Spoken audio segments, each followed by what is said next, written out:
মালাকুল মাউত ওইভাবে লাঠিতে ভর দেওয়া অবস্থায় দাঁড়ানো অবস্থায় সাইয়েদনা সুলাইমান আলাইহিস সালামের রূহ কবজ করে নিলেন। এজন্য মৃত্যু যে কেমন এটা উনি জানতেন না, এজন্য আল্লাহ জানিয়ে দিলেন, আদম পৃথিবীতে তুমি 1000 বছর বাঁচবে। আলফু সানা লাম্মা খালাকাল্লাহু আদামা ওয়া কানা তুলুহু 60 যিরাআন। বুখারীর বর্ণনা, সাইয়েদনা আদম আলাইহিস সালামকে বানানোর পরে আল্লাহ 60 হাত লম্বা বানালেন। কয় হাত? জোরে বলেন, আরো জোরে। 60 হাত লম্বা।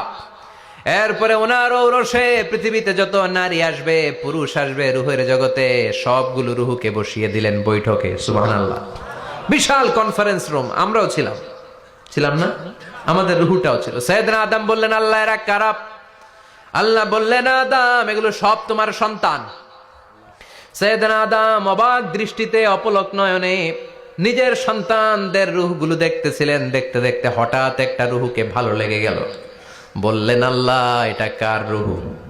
আল্লাহ বললেন, এটা দাউদ আলাইহিস সালামের রুহু। পড়েন সুবহানাল্লাহ। আল্লাহ এটাকে দেখতে বড় ভালো লাগে, কার রুহু? এটা তোমার ছেলে নবী হবে, নবী দাউদের রুহু। কাম উমরু, আল্লাহ দুনিয়াতে সে কয়দিন বাঁচবে? আল্লাহ বললেন, 40 সানা, 40 বছর। কয় বছর? সবাই বলেন, কয় বছর? 40 বছর।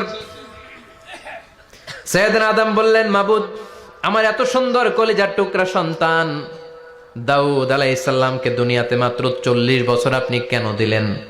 আল্লাহ, প্রথম মানুষ এবং নবী হিসেবে আপনার কাছে ফরিয়াদ করি, আমার ছেলে দাউদের বয়স বাড়ায়া দেন। আল্লাহ কয়, না, হাযা ক্বাদ কুতিবা, এটা লেখা হয়ে গেছে। রুফিআতিল আকলাম ওয়া জাফফাতিস সুহুফ, লিখে ফেলছি, কলম শুকায় গেছে, কালি শুকায় গেছে, এটা চেঞ্জ করা যাবে। সাইয়েদনা আদম বললেন, আল্লাহ আমি বাঁচমু কয় বছর? কয় তুমি থাকবা কয় বছর? আলফু সানা, 1000 বছর। মনে আছে? আল্লাহ আমার 1000 বছরের দরকার নাই, আমি আমার 1000 বছর থেকে 60 বছর আমার ছেলে দাউদরে আমি দিয়ে দিলাম। আদম আলাইহিস সালামের 1000 বছর থেকে 60 বছর যদি দান করে দেয়, ওনার আর কত রইল? 940। আর 60 বছর যদি দাউদ নবীর 40 বছরের সাথে যোগ দেয়া হয়, উনি পেলেন কয় বছর? 100। সাইয়েদনা আদম পৃথিবীতে আসলেন, এসে থাকতে শুরু করলেন। দিন গড়িয়ে রাত আসে, মাস গড়িয়ে বছর আসে, বছর যায় বছর আসে। ঠিক 940 বছর পর মালাকুল মাউত আদম আলাইহিস সালামের কাছে আসলেন। বললেন, আনা মালাকুল মাউত উকিলা বিকুম, আপনাদের জন্য আল্লাহ আমাকে বানিয়েছে রূহ কবজ করতে। ও আদম, আবুল বাশার, পৃথিবীর প্রথম মানব, প্রথম নবী, আপনার সময় শেষ, রেডি হন। কি হন? খেলা শুরু হবে, এখনই রূহ কবজ করে নিয়ে যাব। সাইয়েদনা আদম বলে, এখন আসছো কেন? আমার আরো 60 বছর বাকি আছে। মালাকুল মাউত বলে, না, আপনি রূহের জগতে আল্লাহর কাছে আপনার সন্তান দাউদকে কয় বছর দিছিলেন? 60 বছর। এজন্য 940 বছর আপনার জন্য লেখা।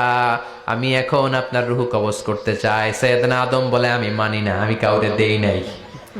60 বছর আমি দেই নাই, আমি আরো বাঁচব, আমি আরো বাঁচবো, 60 বছর আমি বাঁচবো, আমি দেইটাই নাই। মিয়া যাও।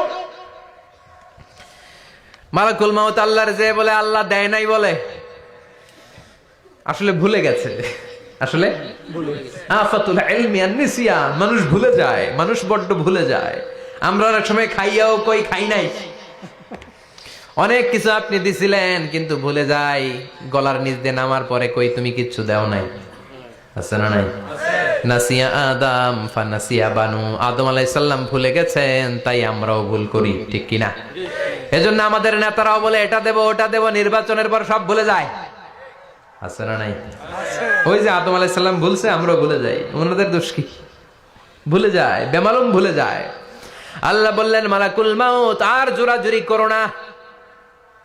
940 নয়, ঠিক 1000 বছর পরে আদমের কাছে যাবা। আমি আমার আদমের ভাগ্যে এই জিনিসটাই রেখে দিয়েছিলাম রে মালাকুল মাউত। আমি আগ থেকে এটাই রেখেছি, আমি জানতাম সে ভুলে যাবে। চিল্লা এখন সুবহানাল্লাহ। তার মানে পৃথিবীর সবচাইতে লম্বা মানুষ, 60 হাত লম্বা, এত শক্তিশালী আদম আলাইহিস সালাম শ্রীলঙ্কাতে এক লাফ দিলে আধা মাইল চলে যাইতেন। সুবহানাল্লাহ। কি লম্বা মানুষ, থাকতে পারছে? কথা নাই। ঘুমে ধরছে? শেষ করে দেই।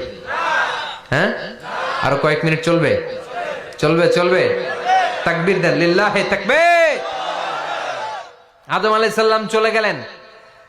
ওনার পরের নবী ইদ্রিস আলাইহিস সালাম, উনি মরে নাই। ইদ্রিস আলাইহিস সালাম মরছে, কে বলছে? উনিও মরেছেন। তবে ওনার মৃত্যুর আজীব এক ঘটনা আছে, অনেক লম্বা কথা। এক ফেরেশতার সাথে ওনার বন্ধুত্ব হয়েছিল, বলেছিলেন আমি আকাশ দেখতে চাই, আল্লাহর কাছে অনুমতি চাই। আল্লাহ বলল ঠিক আছে, ইদ্রিসকে আকাশে ঘুরাও। প্রথম আকাশে ঘুরলেন, দ্বিতীয় আকাশে ঘুরলেন, তৃতীয় আকাশে ঘুরলেন, চতুর্থ আকাশে ঘুরলেন। ইন দ্য মিন টাইম চতুর্থ আসমানে মালাকুল মাউত পৃথিবীর দিকে নেমে আসছিল। ওই ফেরেশতা বলে মালাকুল মাউত আপনি কই যান? মালাকুল মাউত বলে একটু আগে আল্লাহ ফরমান জারি করেছে, চতুর্থ আসমানে আমার নবী ইদ্রিসের রূহ কবজ করো। সুবহানাল্লাহ। আমি বললাম আল্লাহ আপনার পাঠানো নবী সাইয়েদনা ইদ্রিস থাকে দুনিয়ায়, চতুর্থ আসমানে পামু কই? আল্লাহ কয় কথা নাই, দৌড় দে। আমি দৌড় দিলাম, এসে দেখি ইদ্রিস আলাইহিস সালাম এখানে রেডি। সুবহানাল্লাহ। ওয়া রাফা'নাহু মাকানান আলিয়্যা।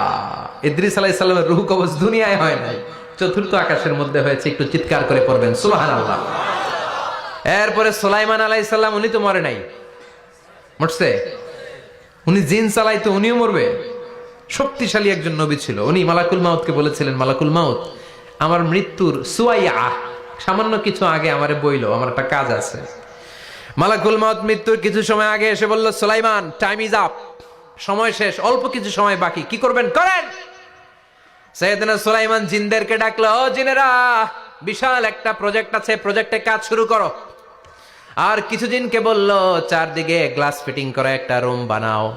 সাইয়েদনা সুলাইমান আলাইহিস সালাম গ্লাস ফিটিং করা রুমের ভেতরে ঢুকলেন। এই রুমে ঢুকার দরজা নাই, হাতে একটা লাঠি নিলেন। কি নিলেন? লাঠির মধ্যে ভর করে দাঁড়িয়ে রইলেন আর জিনদের দিকে তাকিয়ে রইলেন। জিনেরা এত বদমাশ ছিল, সাইয়েদনা সুলাইমান দাঁড়িয়ে না থাকলে কাজ করতো না, ছিল ফাঁকিবাজ। কি ছিল? দাঁড়ায় না থাকলে আজও লোকজন কাজ করতে চায় না, ঠিক কিনা? মালিক দাঁড়ায় থাকলে ঠিকই কাজ হয়ে যায়। সুলাইমান আলাইহিস সালাম লাঠির মধ্যে ভর দিয়ে দাঁড়িয়ে রইলেন আর বললেন কাজ করো। জিনেরাও কাজ শুরু করলো। ওদিকে মালাকুল মাউত এসে বলে, ও সুলাইমান সময় তো শেষ। সুলাইমান বলে সমস্যা নাই, রূহ কবজ করেন। উনি লাঠির মধ্যে ভর দিয়ে দাঁড়িয়ে রইলেন। গ্লাস ফিটিং করা রুমের ভিতরে কোরআন সাক্ষী।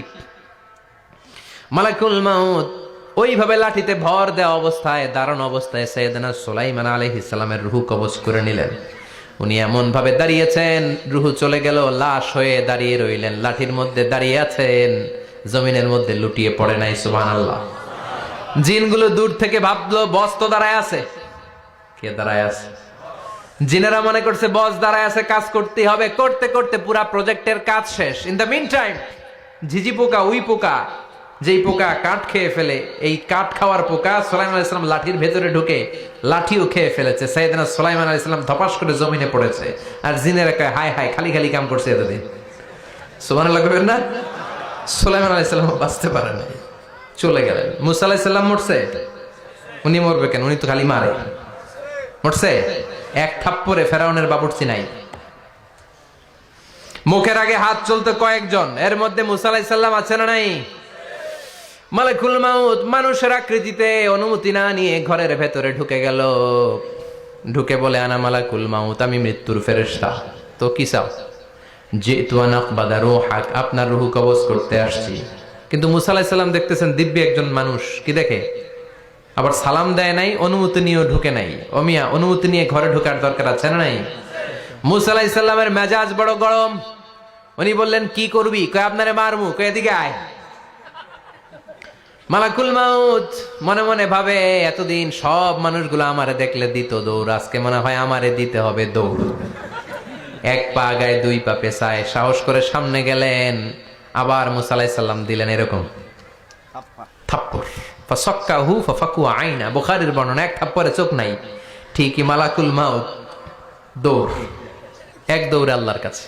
আল্লাহ বললেন রাখো, এটা মুসা আলাইহিস সালাম, তার মেজাজ বড্ড গরম, আমাকে কথা বলতে হবে। আল্লাহ বললেন মুসা, বুখারীর বর্ণনা, গরুর পিঠের উপর হাত রেখে দাও। রাখা হলো। তোমার হাতের নিচে গরুর যত পশম, প্রত্যেক পশমের বিনিময়ে এক এক বছর করে হায়াত বাড়িয়ে দিলাম। মুসা আলাইহিস সালাম অনেক চালাক নবী। উনি বললেন আল্লাহ, আমার হাতের নিচে যদি গরুর 2000 পশম থাকে, তার মানে 2000 বছর হায়াত বাড়িয়ে দিলেন। কিন্তু এক্সট্রা হায়াত যখন শেষ হয়ে যাবে এরপরে কি হবে? আগে ওইটা বলেন। আল্লাহ বললেন সুম্মাল মাউত, তারপরে তো মুসা মরতেই হবে, আসতেই হবে। সাইয়েদনা মুসা আলাইহিস সালাম বললেন, ফাল আনা, তাহলে আর দেরির দরকার নাই, এখনই আমি আপনার কাছে চলে যেতে চাই।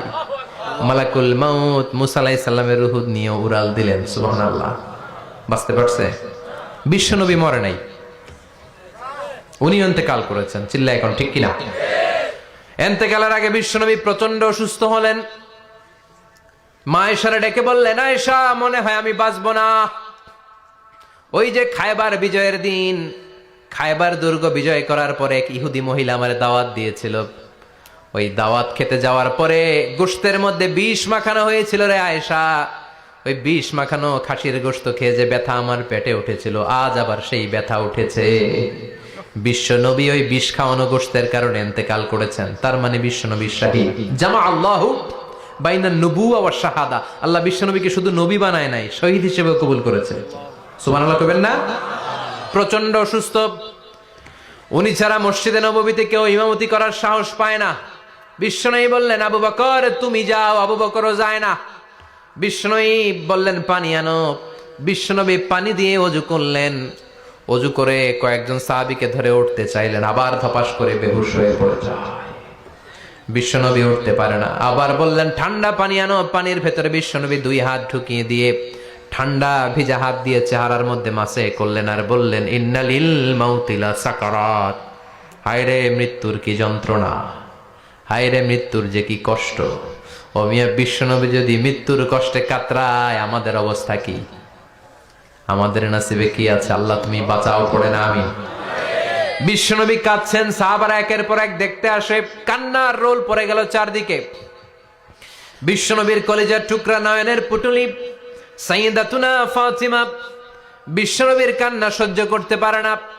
বিশ্বনবীকে ধরে মা ফাতিমা, সাইয়্যিদাতুনা ফাতিমা বিলাপ করা শুরু করে দিলেন, চিৎকার দিয়ে কান্নাকাটি শুরু করে দিলেন আর বললেন, ওয়া কুরবাবা, ওয়া কুরবাবা, হায় হায় আমার বাবার কি কষ্ট, আহা আমার বাবার কি কষ্ট হচ্ছে। বিশ্বনবী বললেন, ফাতেমা তুমি কেঁদো না, আমার কষ্ট আজকের পরে আর থাকবে না। আজকে তোর বাবার সব কষ্ট বন্ধ হয়ে যাবে। কি যেন কানে কানে বললেন, ফাতেমা আরো কেঁদে দিল। আবার কানে কানে কি যেন বললেন, ফাতেমা হেসে দিল। বিশ্বনবীর ইন্তেকালের অনেক পর মা আয়েশার কাছে ফাতেমা বললেন, আমি যখন প্রথমে কেঁদেছিলাম আব্বা বলেছিল আমি আর বাঁচব না রে ফাতেমা। আবার কানে কানে একটা কথা বলার পরে হেসেছিলাম, আব্বা বলেছিল আমার পরে আমার পরিবার বর্গের মধ্য থেকে সর্বপ্রথম তোমার সাথে আমার দেখা হয়ে যাবে রে ফাতেমা। অল্প কয়েক মাসের ব্যবধানে সাইয়্যিদাতুনা ফাতেমা উনিও ইন্তেকাল করলেন। বিশ্বনবী শোয়া থেকে উঠতে পারে না। এক সাহাবীকে দেখলেন মেসওয়াক করছে। বিশ্বনবী মেসওয়াকের দিকে তাকিয়ে রইলেন। বিশ্বনবীর নিথর দেহটা পড়ে আছে। আয়েশারা যে বলবে আয়েশা মেসওয়াক দাও, বলতে পারে না। মা আয়েশা বুঝতে পেরে মেসওয়াক আনলেন, বিশ্বনবীকে মেসওয়াক করিয়ে দিলেন। এবার বিশ্বনবী বললেন, ও আবু বকর শোনো, আল্লাহ আমাকে অপশন দিয়েছে। কি দিয়েছে? আল্লাহ বলেছে নবী আজীবন থাকতে চাইলে থাকেন, আর আসতে চাইলে চলে আসেন। আমি থাকতে না চেয়ে আল্লাহর কাছে চলে যাওয়ার ইচ্ছা করলাম। সাইয়েদনা আবু বকর কান্না জুড়ে দিলেন। বিশ্বনবী বললেন, আসসালাত আসসালাত, ও আমার উম্মতেরা নামাজ তরক করো না। ইন্তেকালের আগে বললেন নামাজ ছেড়ে দিও না। আর বললেন, ওয়ামা মালাকাত আইমানুকুম, তোমাদের অধীনস্থ কর্মচারীদের সাথে খারাপ আচরণ করো না। ঘাম শুকানোর আগে পয়সা দিয়ে দিও। আর হাত দুটো উঁচু করে বললেন, আল্লাহুম্মা ইলার রাফিকিল আলা, ও আল্লাহ আমি আপনার কাছে যেতে চাই। এই কথাটা বলে বিশ্বনবীর হাত দুইটা ধপাস করে জামিনে পড়ে গেল। বিশ্বনবীও চলে গেলেন। থাকতে পেরেছে কেউ? চিল্লায় বলেন। এজন্য আমরা আল্লাহর কাছে ইমানি মৃত্যু চাই। কি মৃত্যু? আমরা উত্তম মৃত্যু চাই। চিল্লায় বলেন কি মৃত্যু?